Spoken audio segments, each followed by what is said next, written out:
嗨，大家好，我是坦平叔。今天是2025年4月28号。这一期啊，咱们吃一个瓜，聊一个八卦。这个八卦呀，也很有意思啊。因为前两天咱们做过一个节目，是财新网报道的，这个很多公立医院呢，尤其是那个什么乙等什么2级医院，纷纷陷入债务危机啊，也就是咱们通常说的要暴雷。他们有巨额的债务到期没法偿还，但是医院的收入呢也在下降，医院的这个病人在减少。这些医院啊，除了裁员降薪，别无选择。那今天吃的这个瓜呢，那可了不得啊！是在北京的中日友好医院。这个中日友好医院啊，它是国家卫健委直属医院，它不属北京市啊，是卫健委直属医院，可以说是顶流医院啊。现编制床位1610张，集医疗、教学、科研和预防、保健等功能为一体，并承担中央保健医疗任务、国家紧急医学救援任务。这个是经济观察报报道的啊，当然这个自己在网上查也知道了啊。话说啊，中日友好医院它的这个胸外科有一位著名的副主任医师啊，那当然是一名专家啊，这个而且啊是当之无愧的啊专家。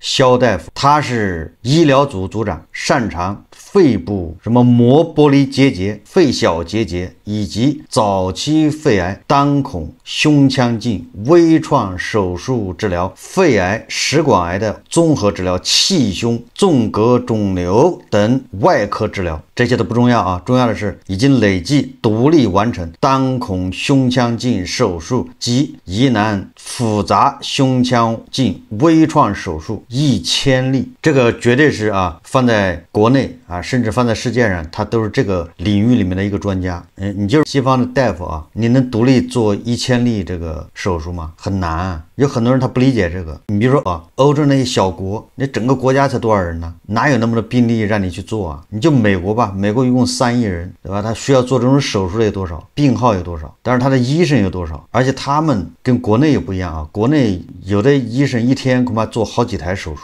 总之大家记住了啊，咱们的专家是喂出来的，就像那个狙击手纹的，你狙击手就靠子弹喂，你就天天在练。我在很久以前啊，我给大家讲过一个故事，我们钢铁厂，大家都知道啊，国企央企它都是包罗万象，什么都有的啊。我们集团有医院，我们集团的医院的骨科在全国排第3，简直了啊！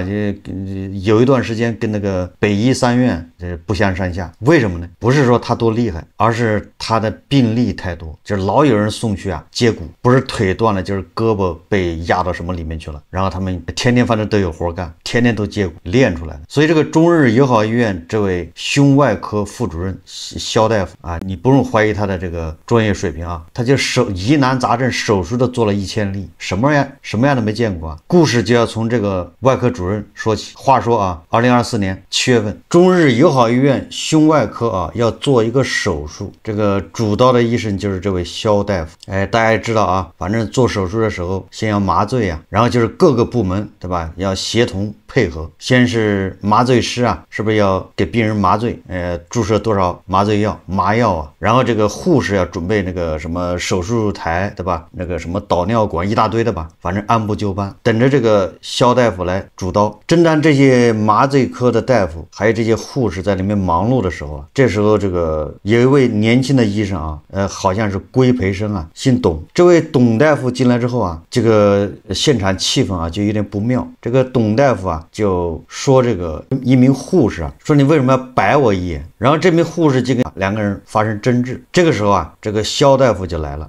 这个肖大夫不知道出什么原因啊，看到这个董大夫啊，跟这个护士之间发生冲突。然后这个肖大夫啊，一怒之下把自己穿好的手术服、手套，对吧？那些东西卸下，然后还帮这个董大夫啊，把他的手术服这个带子给他解开。然后他们2人一起离开了手术室。这个时候，这个病人啊，已经进入麻醉状态，放在那儿。按照护士的说法，正在给这个病人摆体位。结果主治大夫带着他的这个规培大夫啊，辅助大夫离开手术室。按照这个护士的说法啊，这个肖大夫带着规培医生毫无正当理由擅自离开手术室40分钟，把所有人都晾在手术室，包括患者，无视病人的生命和手术安全。你想那个麻药它不是有时间控制的吗？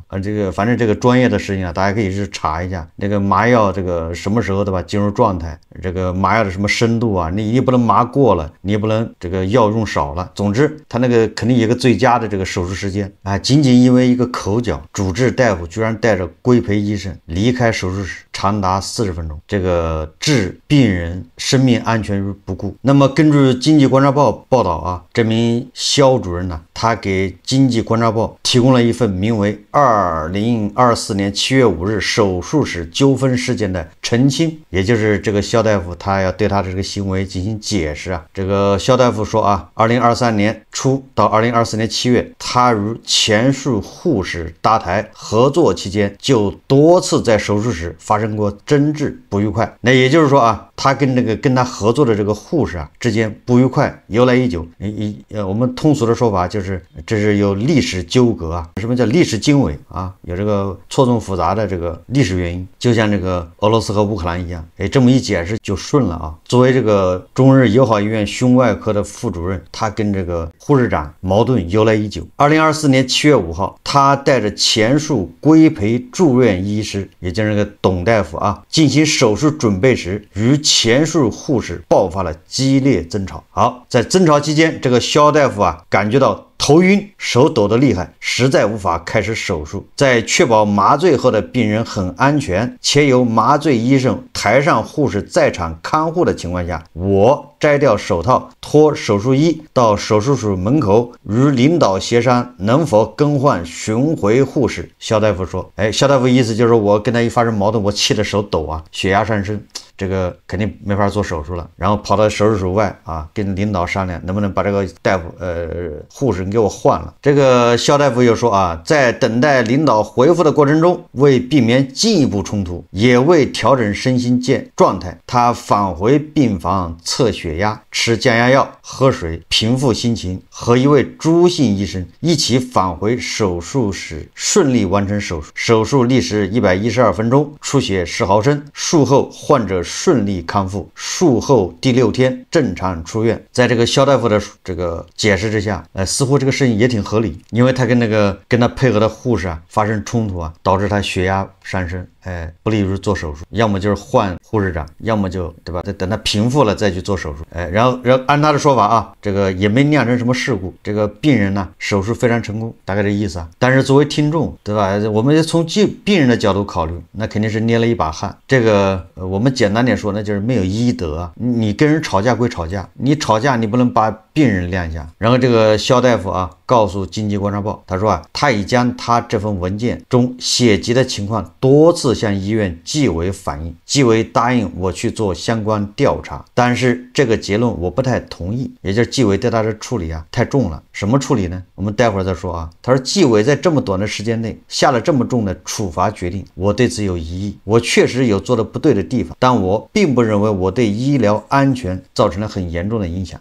这是肖大夫他的自我辩解。听到这里啊，我们都是云里雾里的，觉得这个事情好像谁还没个脾气呢？这个肖大夫只是没有控制好，但是事情没那么简单。4月18号啊，也就是10天前，这个肖大夫的妻子啊，也是北京一家3甲医院啊，应该是北京医院的一个眼科大夫，这个应该是眼科的一个副主任，举报她的丈夫消费生活作风有问题。经济观察报注意到，4月18日起，一则与中日友好医院胸外科副主任医师肖大夫有关的举报信开始在网络流传。在这封写给中日友好医院纪委的举报信中肖大夫的妻子称，肖大夫曾与中日友好医院胸外科某护士长、中国医学科学院肿瘤医院某规培住院医师产生婚外情。值得注意的是，肖大夫的妻子还在举报信中指控肖大夫曾在手术期间将病人扔在手术台，就是我们刚才讲的那个故事啊。中日友好医院称啊，经核查，举报材料反映的肖大夫个人问题基本属实。中日友好医院已根据相关规定，对肖大夫予以开除党籍处分，并解除聘用关系。4月27日晚，也就是昨天晚上啊，肖大夫对经济观察报回应，这个肖大夫他对媒体回应，他说我和某护士长、某规培住院医师是存在私人生活的问题，也就是他承认了，但是网络上指控我跟其他的人发生了关系，我是一概否认的，这没有任何实据，给其他女士造成了很多困扰，我非常抱歉。这里我们就知道了为什么2024年7月份的那个手术，护士白了规培大夫这个董大夫一眼，然后他们之间就发生了矛盾，然后这个等到主刀医生肖大夫来了之后，一怒之下将病人晾在手术台上40分钟。原来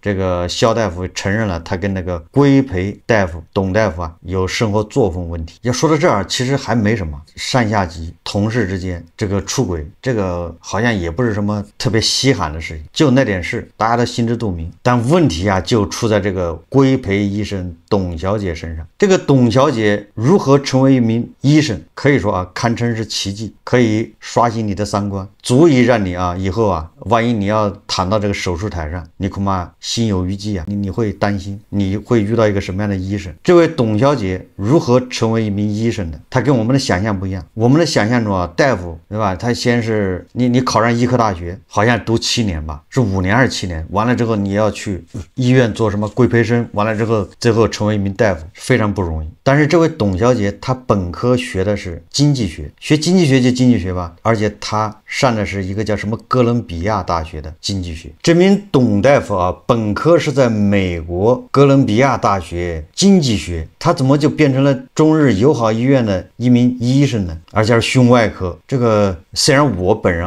跨行跨的也挺多的，但是我还没这么跨个行他是学经济的，最后他变成给人开刀，这个是不是有点抽象，对吧？你可以给这个经济开刀把脉，这个你还能说得过去，你真给人开刀，我在网上找到了一些报道，这个报道也可以有一丝蛛丝马迹就可以看到这个董小姐如何从一个本科是哥伦比亚大学学经济的变成中日友好医院的一个医生，而且他这个医生是本科不是博士。简单点说，这个董小姐走的就是协和医院的一个叫4+4的项目。这个4+4好像是不是就是我也没把它整明白大家自己可以在网上查一下这个协和医院的4+4什么意思。但我理解的好像它就是4年本科再加4年规培，就是你是本科毕业，然后你再搞4年那个医学学习知识，完了之后再4年规培，你就变成一个合格的大夫。他这个也是借鉴了美西方的一个搞法。说美西方的这些医生很多都本科学的都不是医生本科学的乱七八糟的，本科毕业之后才开始去学医。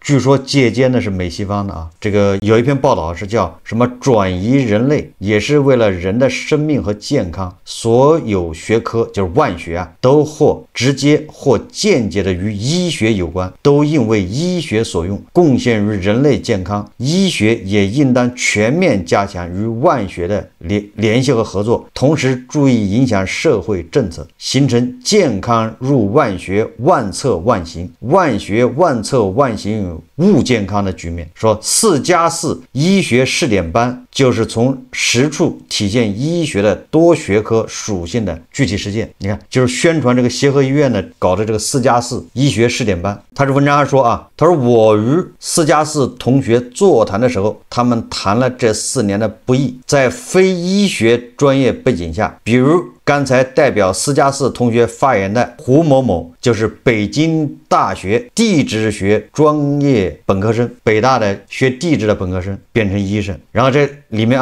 又提到董某某同学是哥伦比亚大学经济学专业本科生，他们用4年的时间学习医学院本应5年学习的内容，而且内容更多，要求更高，因而他们没有周六周日，没有寒假暑假，少有在12点以前睡觉，很多同学没有在1点以前睡过觉。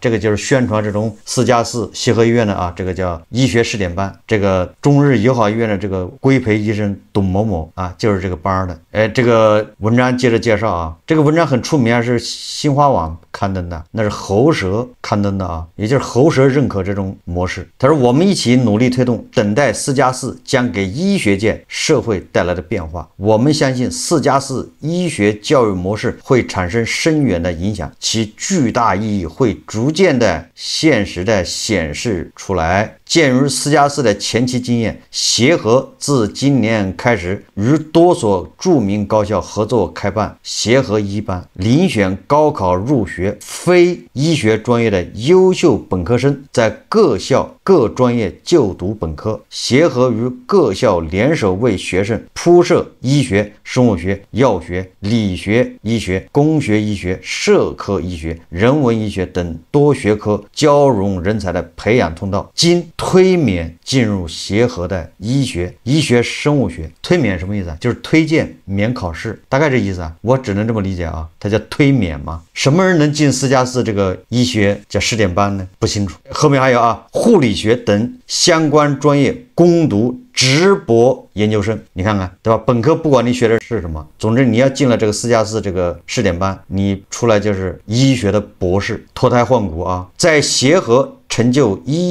青年学子们的医学梦想，实现万学归一。他这个文章主要是宣传这个协和的4+4的，这个我也能理解啊。这个4+4是为对吧？他是首先是跟美西方接轨，那美西方也这么搞吗？那咱们对吧？这个先进模式咱要学习啊。然后给那些啊，比如说很多人他本科稀里糊涂的学了个采矿，稀里糊涂的学了个经济学，后来他学本科的同时，他觉得自己更适合做一名医生，对吧？他觉得自己更适合做医生，哎，那给这样的人又一个机会，对吧？你本科学的其他不要紧，你只要上了这个4+4这个医学试点班，你还可以成为一名优秀的医生。哎，这个你总感觉初衷是好的，问题是你这4+4到底谁去了？你怎么推免？不知道，没有宣传。然后按照我们现在通行的啊，就咱们现在都要第一学历，然后你也就是你高考你考了多少分，对吧？如果你高考考了200多分，然后你不知道去哪儿上了个什么乱七八糟本科，然后你通过这4+4，你最后出来是个医学博士，这个太神奇了。这不光是神奇啊，这就给很多人造成不公啊。原来你这还抄近道的，对吧？你这让小镇做题家情何以堪呢？你这是弯道超车，超的有点狠吧？网上有人扒出来这个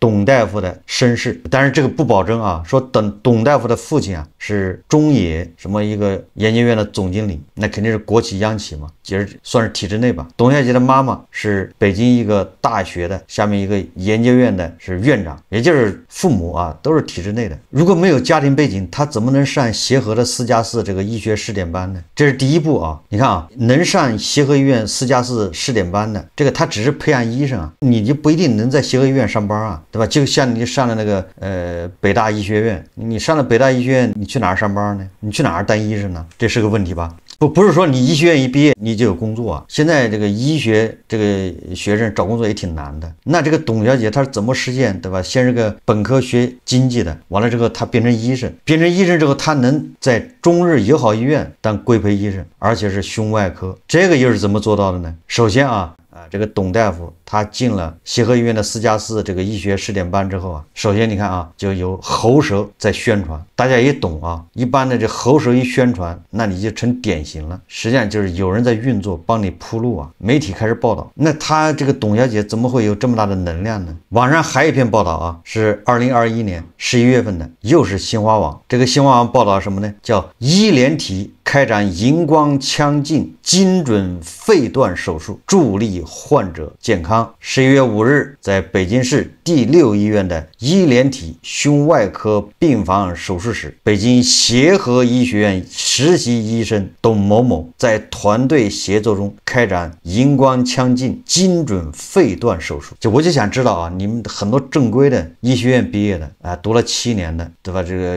然后后面再读2年博士，有人过你吗？喉舌报道过你吗？新华网这个董小姐啊，她在协和医院实习医生，也就是实习期间已经就有媒体在报道她了。这是什么能量呢？当日在北京市第6医院医联体胸外科病房手术室，北京协和医院与北京市第6医院的医护人员，这个文章大家自己可以扒着去看看啊，反正是4年前的，那时候还是口罩期间呢。董小姐还刚上4+4这个医学试点班，就成为这个实习医生就已经被这个央媒关注了。我就请问一下，谁有这个实力啊，有这个能力啊？就有没有感觉到背后总有一只看不见的手在运作？好了，也不知道什么时候开始，董小姐到了中日友好医院，这中间这没找到相关信息，但是肯定有人会爆料的。结果在这个中日友好医院就出问题了。我推测这个董大夫到了中日友好医院，在那儿是叫什么轮转，我理解就是轮岗，他们是教学和那个医学是融为一体的，从这个科对吧，待2个月，轮到那个科，那个科再轮到另外一个科，反正就跟这相关的科室他都要走一遍。这个我以前在国企我刚去的时候也是这样的，每个岗位待1个月，轮半年。当然他这医院恐怕不一样他就轮岗。这个董大夫就到了中日友好医院去，轮岗就轮出问题了。当他轮到这个胸外科跟这个肖主任相遇的时候，他就留在了胸外科，那这个恐怕是破例。这个我懂当年我在钢厂轮的时候，轮到技术科他就把我留下了，走不了了。就是我实习一结束，我就在技术科，这岗位就定了。而剩下的人呢，岗位都不定，也就是说他表现不好，那个很多部门他不要，推三阻四的。这个董大夫轮到胸外科就留下了，是他表现好还是其他原因我不清楚。总之他轮在胸外科又遭到别人投诉举报，这个举报内容咱不知道，但是因为被举报了之后这胸外科这个副主任肖大夫就要做一个长长的解释，说明为什么这个董大夫轮到这个胸外科之后就留在这儿，就这意思所以网上有人就贴出了这个肖大夫他在那个教学秘书群这个大群里面解释为什么要把这个董大夫留下来。这个肖大夫说各位领导、老师、同事，按照昨天早晨的沟通结果，就马大夫周3晚上在群内反映的情况，作为科室前任教秘董医生上级医生，也就是这个肖主任是这个规培医生董医生的上级医生他说我觉得有必要有责任在这里做如下说明。这第一个，教育处安排7月份轮转胸外科本部加北区只有3名规培医生，北区胸外科20张床更是只有1名规培生。考虑到实际工作困难和既往董大夫在胸外科轮转期间的优异表现，我们科教学主任冯主任代表科室请求董大夫调整轮转计划，支援胸外科工作。也就是他们胸外科认为这个董大夫表现非常好，表现优异，所以他们请求你别转了，把这个董大夫就放到我们这儿，这叫支援胸外科工作，太厉害了。第二个，他说尽管我们确实提前向教育处和脊柱外科报备了相关情况，并已获得口头同意，但因时间仓促，对教育处和脊柱外科教学工作安排造成了可能的影响，对此我们表示歉意。什么意思呢？恐怕这个董大夫下一轮本来就应该轮到那个脊柱外科去，结果被这个胸外科截留了，那就影响了脊柱外科这个轮岗计划的教学计划，所以这个肖主任深表歉意。第三个，说董大夫自愿从1个月同时有10几名住院轮转在相对轻松的科室换到北区胸外科培训，承担繁重的工作，至少精神可嘉。胸外科表示衷心感谢，评价一名住院医生不能仅凭听说，就是道听途说至少要看实际工作的情况。我们不愿让一名表现优异的住院医受到大群里100多名教学管理者的和教学骨干的误解甚至非议。第四个，就马大夫提出了可能影响其他轮转医生心情和行为的问题，如果因为工作量的轻微增加就闹情绪，甚至有其他行为，建议他们和胸外科教学秘书联系，我们会在他们轮转胸外科期间确保他们的工作量和培训效果，帮助他们向董大夫学习。你看董大夫已经被列为典型了向他学习，更好理解规培住院医生应该具备的使命感和责任心。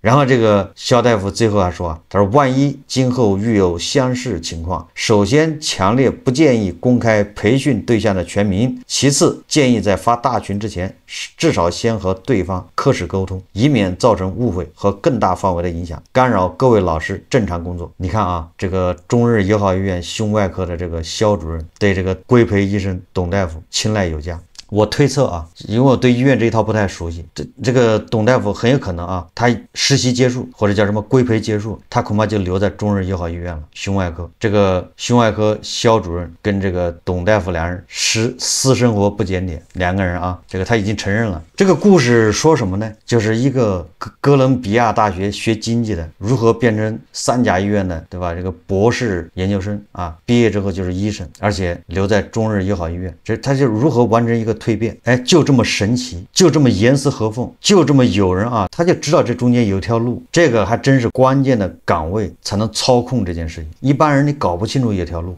这我就想起来什么叫靠山吃山，靠水吃水，每个人都把持着自己那一小块，县官不如县管，对吧？也就是如何把一个你随便你学什么的啊，你高考恐怕也就考300分无所谓，通过几年把你变成一个合格的大夫，而且你还给人开刀，给人做手术，所以这个太神奇。这个反映什么问题呢？其实我在想啊，各行各业都差不多，对吧？要不怎么会出现什么烟3代、石油4代呢？银行5代，对吧？那个银行的人也准备接班当行长，这个媒体都报道过，什么小孩，这都是普遍现象啊。尤其你看啊，县城里面很多这个都固化了，就是说有很多人大学一毕业，他说我去当个村长，你当村长没有用，但是别人当村长是可以的。别人当村长，因为别人有条路，就从村长怎么样到县委书记，他有一条升迁之路。你要去当村长，你恐怕真的是当一辈子村长，你就待在那儿了。但人家那儿只是，对吧？是一个敲门砖，先进去，几年一腾挪，哎，这条路你看不见，但别人非常清晰的叫职业规划。连3甲医院的医生都能这么操作。如果这次不是因为争风吃醋，对吧？也不是爆发这个手术室里面的战争，哎，不是这个肖大夫的这个媳妇啊到处举报，这个事情谁知道呢？严丝合缝，对吧？天衣无缝。首先说一说协和医院的这个4+4，我们只能说它初衷是好的，但实际上它是给那些权贵有门路的人开了一个后门，对吧？它是打着为大家好的名义，打着这个，对吧？引进国外先进经验的名义，实际上给别人开一个后门。然后你只要进了这个体系，再通过运作，你就能进3甲医院，权色交易。通过这个网上报道啊，这个董大夫啊跟护士之间经常会发生矛盾呢，就是因为他的专业性比较差，好像是经常这个手术的时候这什么都不懂，大概这意思啊，就是碍手碍脚的。因为毕竟他不是学这个专业的，他的晋升，对吧？就是他靠这种叫权色交易晋升，他阻碍了别人的路，那别人肯定心里不舒服啊，这个对吧？这就很容易产生矛盾，产生矛盾就举报。这个肖大夫为了情人，对吧？叫冲冠一怒为红颜呐，把病人就扔在手术台上40分钟，病人成了他的筹码，成了他的武器。当你有强大的关系，又懂得这个行业的这个内幕，那么你就有可能啊，从一个小白，从一个路人变成一个专业人士，你就可以给人开刀。这个想想也太可怕啊！你只能说啊，这个已经烂透了。好，这期节目我们就聊到这里，感谢大家收看。如果喜欢我的节目，欢迎订阅转发，也可以在下方留言评论，谢谢大家。